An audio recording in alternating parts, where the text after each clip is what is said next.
예, 시청자 여러분 안녕하십니까. 출발 마케돈 예민수입니다. 9월의 두째 주를 시작합니다. 지난주 목요일이었죠. 미국 주식시장이 한번 덜커덩거렸고요. 우리 시장이 금요일 날 상당히 불안했는데 꽤 선방하면서 우리 시장이 맞춰졌고요. 금요일 또 미국 주식시장이 중요했는데 역시나 이제 하락은 했습니다만 또 장중의 낙폭에 비해서는 조금 더 들어올린 부분이 있어서요. 그래도 좀 안정감을 갖습니다. 오늘은 또 미국 증시가 휴장이기 때문에 미국 증시가 이번 주에 뭐 한 2%, 3% 조정받는 거는 있을 수 있겠습니다만 지난번과 같은 급락세가 또 있을 거냐, 안정세를 좀 봐야 되는 거고요. 그와 관련해서 이제 나스닥의 기술주들의 변동성 관련해서 뭐 손정희 회장이 뒤에 있었다, 급등락 요인이 있었다, 여러 가지 분석이 나오고 있는데요. 어쨌든 이번 주 주목해볼 변수입니다. 우리는 추가적인 상승 모멘텀을 좀 이어갈 수 있을지 기대하고 분석하도록 하겠습니다. 출발 마케돈 1부 구체적으로 시작하겠습니다.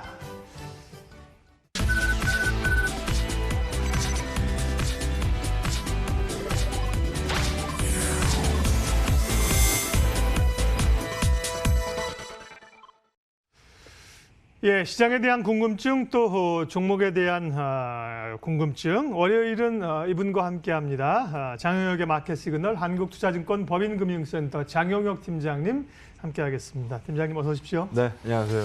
예, 코로나 환자 수가 줄긴 했지만 안정권은 아니고요. 네. 사회적 거리두기 2.5단계가 일주일 연기됐고 미국 주식시장이 지난주에 이제 출렁거리는 그런 상황이지 않습니까? 늘 최근에는 이제 방향성과 속도에 대해서 좀 얘기를 했었는데. 네. 예, 이번 주 흐름은 어떻게 될까요? 일단 뭐 덜커덩거리는 모습이 있으니까 이거 뭐 방향에 문제 생긴 거 아니냐라는 얘기들 충분히 나올 수 있어요. 먼저 미증시 얘기서부터 한번 해볼까요? 예. 손정희 소프트뱅크에서 40억 달러의 이 콜옵션을 샀다. 콜옵션은 거래 구조상 레버리지 효과가 있으니까 현물로 따지면 이거 한 500억 달러 정도 된다라고 합니다. 그러면은 요게 뭐 미 대표 기술주들을 이제 대거 사들인 효과라는 거거든요. 그러니까 이 얘기 뭐 조금 어렵게 느껴지실 수 있는데 이 손정희 소프트뱅크가 콜옵션을 샀다. 그러면 콜옵션을 뭐 하늘에서 뚝 떨어지진 않았을 거 아니에요. 누군가한테 샀을 거 아닙니까? 그러면 콜옵션 매도자한테는 제일 큰 위험이 뭐가 되겠어요? 주가 상승이 위험이 네, 되죠. 네, 그렇죠? 네. 그럼 그걸 해지하려면 어떻게 해야 됩니까? 네. 네, 주식 사나요? 사들여야죠. 그래서 지난 이 7월 달에 뭐 이 나스닥 지수가 거의 10% 올랐는데 여기 밑바탕에는 뭐 이 손정희의 소프트뱅크가 이제 이 뭐 있다라는 분석이 이제 뭐 이 월스트리트 저널에서 나왔다라고 합니다. 근데 이거 왜 지금 나왔을까요? 이거 소위 말해서 지금 이틀간 미증시가 좀 흔들리다 보니까 그럼 요거 시장이 이렇게 흔들렸을 때 손정희는 많이 다쳤을 거 아닙니까? 지금 소프트뱅크가 많이 다쳤을 거 아닙니까? 그렇게 되면은 이거 뭐 소위 말해서 소프트뱅크가 털어냈을 때 시장 뭐 더 다칠 수 있습니다. 뭐 이런 식의 얘기들입니다. 근데 우리 뭐 주식시장 하루 이틀 거래하는 거 아니니까 이거 터집니다, 터집니다 이렇게 친절하게 안내해 주던 시장이 있던가요? 없어요. 터질 것 같으면 말 없이 터집니다. 그래서 그냥 거기에 대해서 너무 크게 신경 안 쓰셔도 좋을 것 같아요.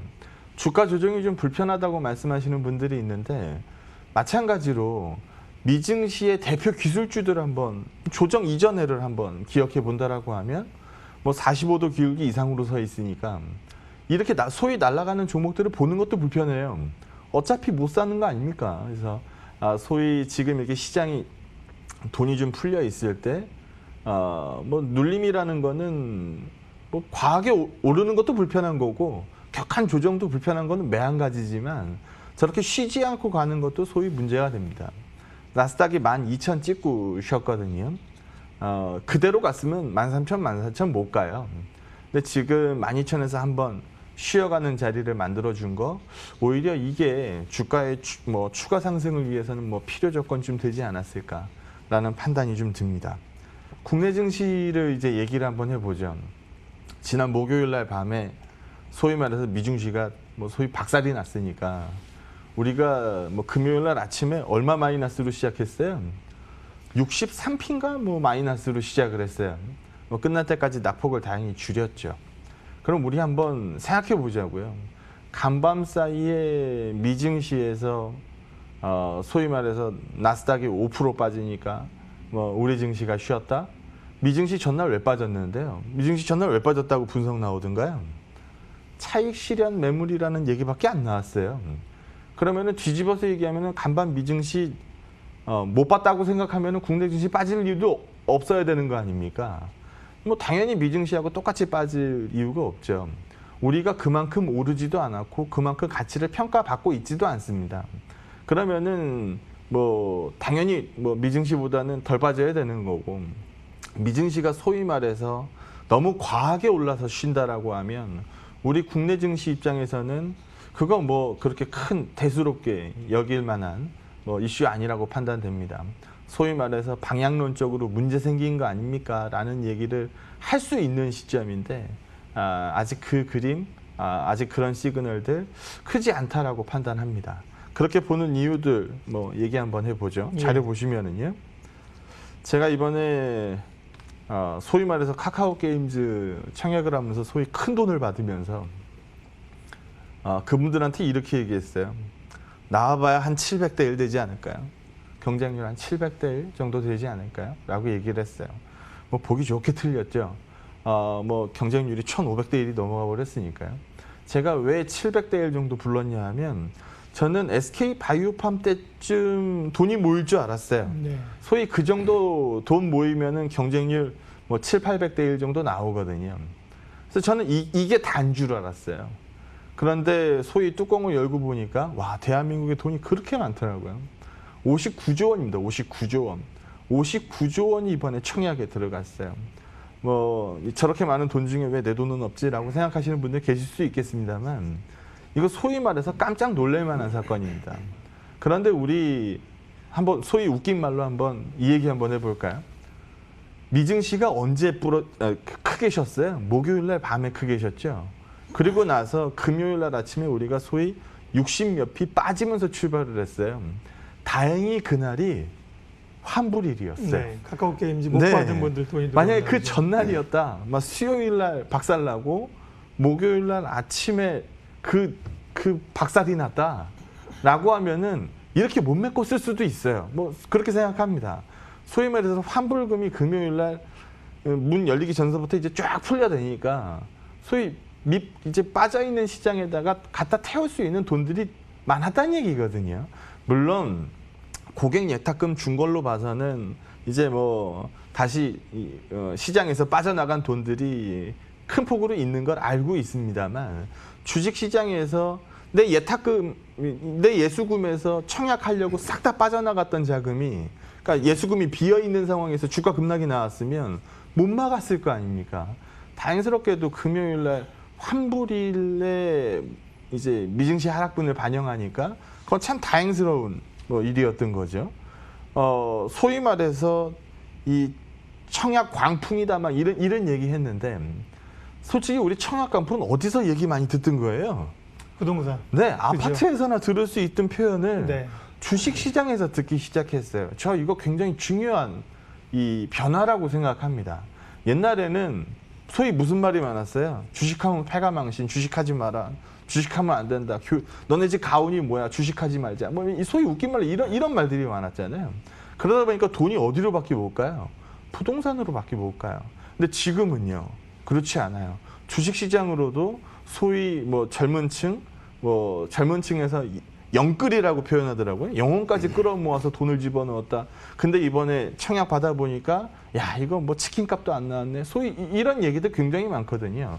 두드려보는 이 투자자들이 많아졌다는 얘기입니다. 이거만큼 시장에서 긍정적인 게 어디 있습니까? 이 그림에서도 볼 수 있는데요. 소위 말해서 증시 주변 자금하고 뭐 코스피 시가총액하고 뭐 거의 맞닿아서 갈 수밖에 없죠. 근데 간혹 가다가 증시 주변 자금보다 이렇게 위로 치고 올라오는 시장이 나올 때마다 우리 서로 뭐라 그래요? 모가지에 찼다. 꾸역꾸역 가는 것 같다. 뭐 힘들다. 이런 표현들 많이 쓰죠.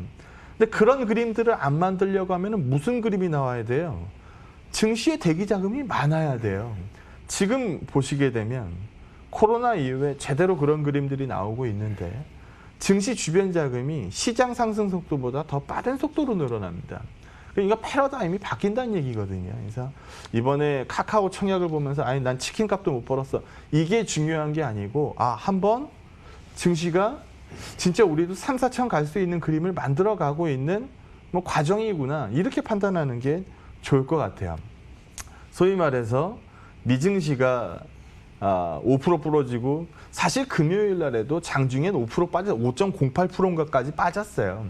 근데 이제 낙폭을 줄였죠. 좀 전에 안내 받으셨겠습니다만 오늘 미증시 열려요, 안 열려요? 오늘 안 열려요. 그러다 보니까 절호의 차익 실현 찬스였다라고 표현할까요? 지난주 목금이 절호의 차익 실현 찬스였었던 거고 눌림을 기다리던 투자자 입장에서는 절호의 매수 기회가 언제였단 얘기예요? 금요일이었단 얘기예요. 그래서 그런 부분들이 소위 말해서 날아가던 미증시에서 조정을 발생시켰는데 이 조정이 없는 것도 문제라는 거죠. 이거 지우고 본다라고 하면 이 기울기에서 소위 말해서 10거래일 동안에 하루 빼고 다 올라가는 미증시 그림을 보면서 이건 참 편안한 상승이다. 이렇게 얘기할 수 있는 투자자가 사실 얼마나 되겠습니까? 그리고 국내 같은 경우에서도 보게 되면 우리가 미증시 대비해서 아웃퍼폼을 뛸 수 있는 이유는 소위 그만큼 오르지도 않았고 그만큼 비싸지도 않다. 이거일 수도 있지만 우리는 제일 처음 이유로 들 수 있는 게 뭐예요? 우리는 코로나 재확산이라는 이 명목하에서 선조정받은 부분이 있어요. 우리 지금 코로나 신규 확진자 수 상당 부분 안정이라는 표현을 쓰면 안 되지만 큰 고비는 넘겼죠. 이거 이제 굳히기 들어가려고 2.5단계 연장한 거 아닙니까? 이런 부분들로 우리가 선조정 받았던 부분이라든지 이번에 카카오 게임즈에서도 봤었던 것처럼 대한민국 증시에 돈이 이렇게 많은지 몰랐다라는 얘기를 할 수 있는 유동성 환경이 뒷받침되어 있고 또 하나 크게 보면 뭐예요? 제가 한번 여쭤볼게요. 예 박사님 평균 물가 목표제라고 들어보셨어요? 예, 최근에 우리가 그러니까요. 이번에 듣기 전에. 그렇죠. 그런 얘기 생전 들어보지도 못했던 표현이에요. 이거 경제학 책에 나오는 것 제가 공부를 안 해서 그랬을지도 모르겠습니다만 저 이거 주식시장에 들어와서 앉아 있는 동안 처음 들어보는 표현이거든요.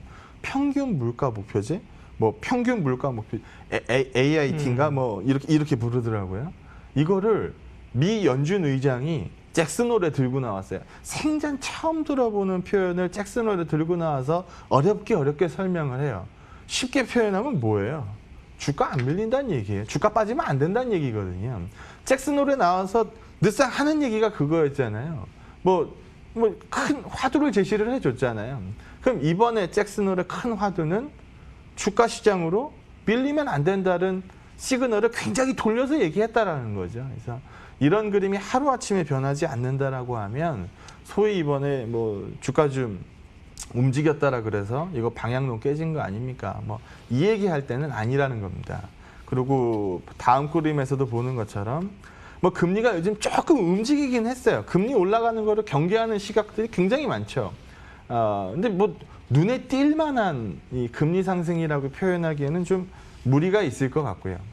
여기 그림에서도 보는 것처럼 이 정도 과열권, RSI 상대 강도로 이 정도 과열권 올라오면 70 넘어가면 과열권이잖아요. 그래서 이 정도 과열권 올라오면 소위 좀 다리 아프니까 좀 쉬었다 갑시다 라고 얘기하는 글이 나올 수도 있는 거고 한 번도 비싸 본 적 없었던 시장이기 때문에 어제도 쌌고 오늘도 쌌고 그럼 내일도 싸겠네 이렇게 갈 수도 있지만 어제도 쌌고 오늘도 쌌고 이게 계속 반복되다 보면은 덜 싸지고 하다 보면은 조금 이제 재가치 인정받았을 때 어떻게 표현돼요? 과거 평균보다는 비싸게 인정을 받고 있네라고 표현을 하지만 크게 보면 어때요? 아직 비싼 밸류는 아니거든요. 옛날이 쌌었던 거지 지금 이게 비싸다라는 건 아니거든요. 그래서 소위 지금 불편한 시각들을 안고 있는 시점이라면 눌림이 나오는 것도 나쁘진 않습니다.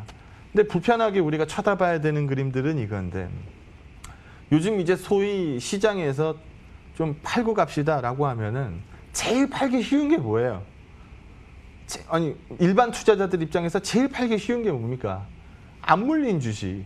그럼 안 물린 주식이 뭐가 있겠어요? 네이버, 카카오, LG화학, 삼성, SDI 소위 날아가는 종목들은 주식 비중 줄이는데 크게 어렵지 않거든요. 예. 안 물렸으니까.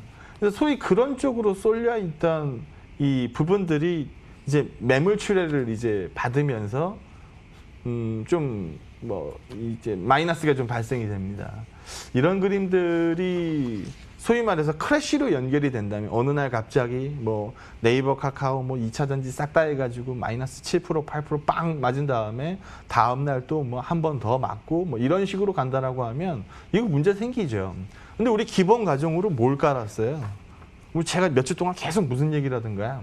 어차피 우리 최고가에 못 팔아요. 날아가는 와중에 못 판단 말이에요. 그래서 소위 말해서 균열이 발생되면은 이제 팔고 나오는 건데 그런 그림이 나오면은 내리면 되는 거고 아직은 그런 그림 못 봤다라고 한다면 아직은 믿어줘야 되는 거고 그래서 방향론적으로 고민이 많아지는 시점이실 겁니다. 그래서 지금까지는 우리가 미증시하고 똑같은 조정 요인을 가질 이유도 없고 아직까지는 그런 그림들을 설명할 시그널들이 없다라는 부분으로 말씀드리겠습니다.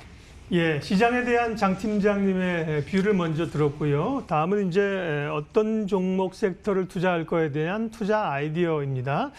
쏠림 현상이 이제 극심하다는 게 고민이 아까 말씀하셨지만 있고요. 네. 성장주냐 가치주냐 우리가 논쟁을 계속 벌이고 있고 지난주 이제 뉴딜 펀드 얘기 나오면서 또 이제 정책 관련주들이 좀 정책 관련주도 많이 올랐잖아요. 수소차나 네. 이런데 근데 네, 더 네. 뿜어가는 형국이라 예, 뭘 좀 볼까요? 네, 뭐 그 얘기도 하고 네. 뭐 첫 페이지부터 한번 보죠.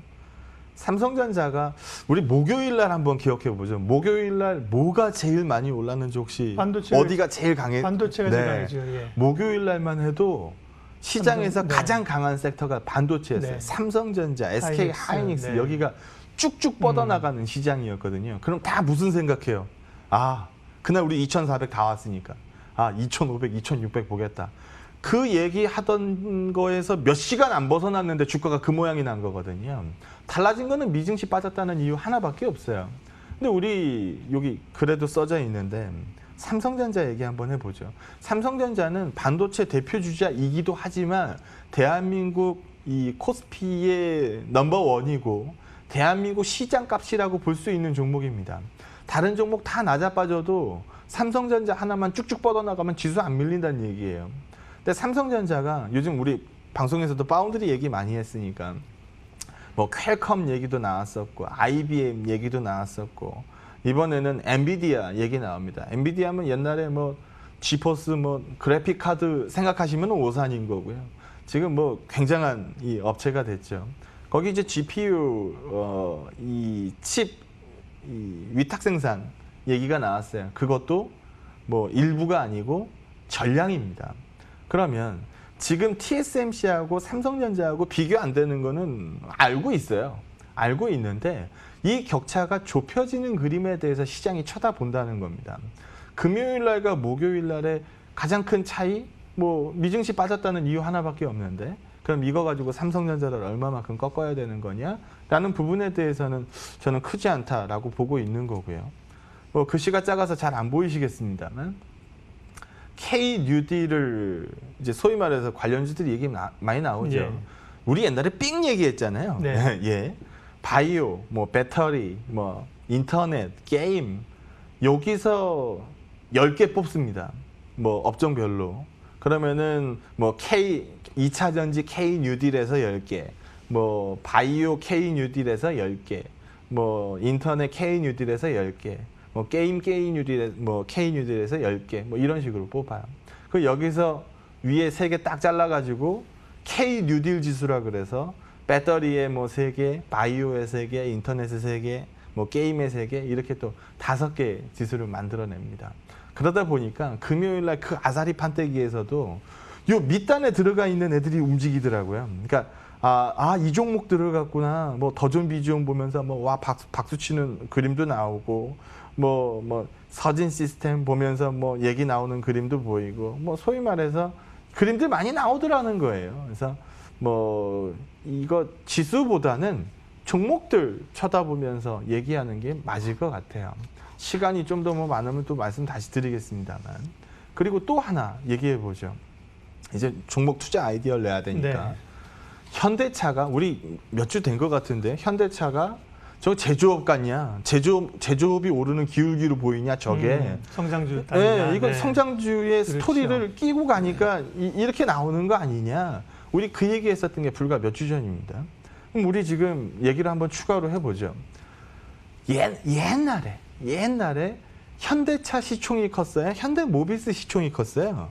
현대차 시총이 컸어요. 그러다가 한참 이제 좀 현대차 주가가 좀 빠지면서 그때 현대모비스 시총이 한번 역전을 한 적이 있어요. 그런 적이 있군요. 네네네. 그리고 지금 한번 시총 격차 한번 보죠.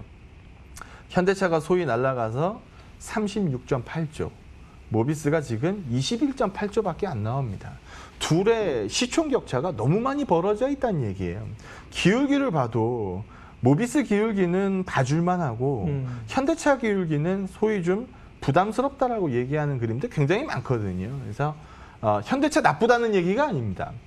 현대차로 추가적으로 게임하기가 좀 겁나시는 분들, 뭐 소위 말해서 나 현대차 저 가격은 난 절대 못 사겠다라고 하시는 분들은 모비스 만지는 게 맞는 것 같아요. 게다가 요즘 이재용 부회장 또 다시 건드렸는데, 뭐 SK가 자사주 사고 있는 그림도 그렇고, SKT죠. SKT가 자사주 사는 그림도 그렇고, 그렇게 되면 나중에 결국은 SK 하이닉스 이제 지배구조 얘기 나오거든요. 예. 뭐 현대차 그룹의 현대모비스, 뭐 삼성그룹의 삼성물산, 이런 지배구조 얘기가 반드시 한번 다시 나옵니다. 그래서 그때 겨냥하는 의미에서라도 현대모비스 쳐다보는 그림 맞을 것 같고요.